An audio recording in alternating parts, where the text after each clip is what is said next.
Welcome to the Edgeworth Echoes podcast, discovering Edgeworth's town, a hidden gem of Irish history.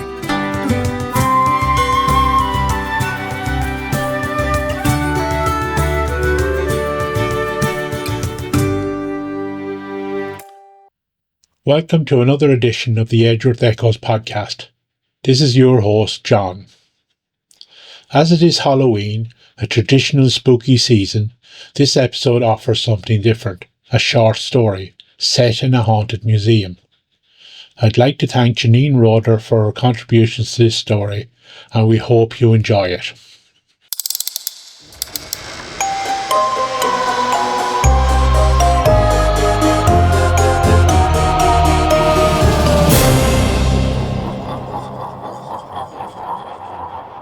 I have to start this story with a confession. I steal stuff. Jewellery, farm tools, cameras, audio equipment, anything I can sell for a profit. It's not a lucrative living, but it keeps me ticking over. Occasionally, I get regular jobs, but then the temptation of the till or a storeroom full of stock gets to me, and I take stuff and leave. Have I been caught? In the early days, yeah, sure. But being young and playing the broken home card got me reduced sentences and fines. Mind you, had to steal an electric welder to pay off one of those fines, haha. But I am getting older now, and I am on the lookout for something that will allow me to retire. I could sell the drugs. I've been approached a couple of times, but it's far too risky. Those guys have mean tempers, which they lose quite easily, so that's not an option. It was by chance on a wet afternoon that I visited the museum. Something about a writer I had not heard of in years, Maria Edgeworth, the author of Castle Rackrent. I skipped school as often as I could, but I had vague memories of hearing about her when some boring guy stood droning on about that book. So why did I go to a museum? Like I said, a wet afternoon, and I had made a killing with some almost new farm tools, and was in a relaxed mood. So I was listening to the guide Matt, talking about the history of the woman and her story. Now, if he'd been my English teacher, I might have turned up more for those classes. Good as it was, however, it was when he mentioned the book, sold at an auction for nearly €300,000, that really forced my mind. A book for $300,000. That was insane.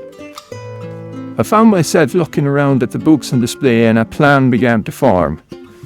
The tour was over, but people were being encouraged to look around, and I did, looking for possible weak points and wondering how many other books were in this museum that might be valuable. Then I overheard one of the staff, a German girl based in Rathsend, talking to Matt in a small kitchen area. Matt, by the way, I rang the alarm company. They are sending someone out early next week to fix those sensors. Until then, I guess we will need to leave it off. Should be okay for a few days, I hope. And that was it. I was committed. I would get in, somehow, find some of those books, and I'd be set. Maybe not for life, but for a pretty good chunk of it. The following night was wet and stormy. No one was about, and the museum was closed for the day. I scrambled, with a struggle, across the wall. It used to be much smoother doing that sort of thing, but now I felt it in my muscles and knees when I finally landed in the yard. I'd identified the windows and entry point, and made my way across the open space to the building. It took longer than I expected to get in, and I had to break glass at the end, but I was in, on the stairs, and I moved down, into the first room, over to the bookcase. I began working on the lock, and then I heard the voices. There's someone there. It's night. Who can it be? What the hell? I heard nothing more, so I resumed working on the lock and got it open. Now I was hearing footsteps. Was that upstairs? I decided it was a combination of the storm outside and my nerves being on high alert, and ignored it. I had a problem though. A book lover.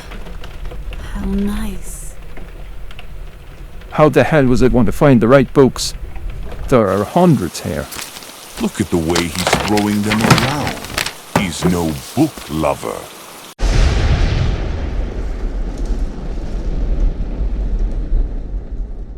I enclose a few lines It has of been Sir my Walter Scott's object to handwriting describe as Am I losing my mind?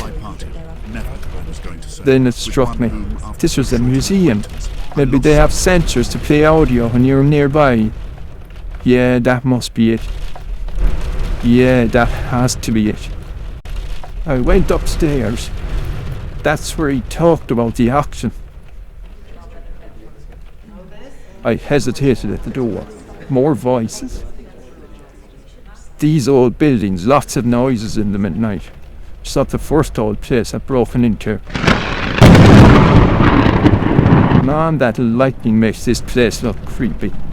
That bloody mannequin, I'd swear it moved. Damn it, get a grip. Now, let's try this case. What was that? Feist, I'm losing it, just noises.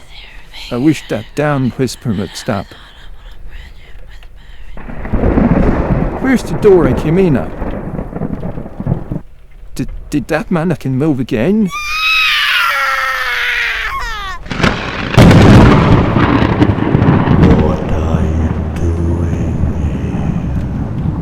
When I opened the museum as usual, I saw the broken glass on the steps and I could hear someone upstairs. I called the Gardaí who found the burglar in the top room. They said he was babbling nonsense about voices and mannequins. The official line is that he had some sort of mental breakdown due to the storm and darkness. But to be honest, I know better. You see, in the Maria Edgeworth Centre, our stories sometimes do come alive. So please visit the Maria Edgeworth Centre. We promise we are not scary and have no ghosts, but we do have loads of stories to tell that will amuse and fascinate. Thank you for listening to this episode. I hope you enjoyed this change of pace. Please share with friends and family. Until the next time.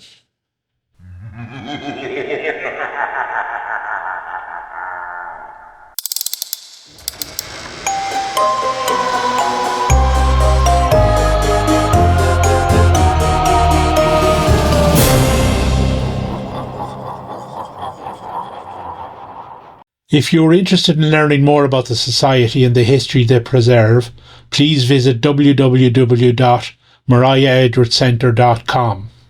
You can sign up to our newsletter, book tours, learn about our annual literary festival and read up on some of the remarkable people who have links to our town. This has been the Edgeworth Echoes podcast, rediscovering history.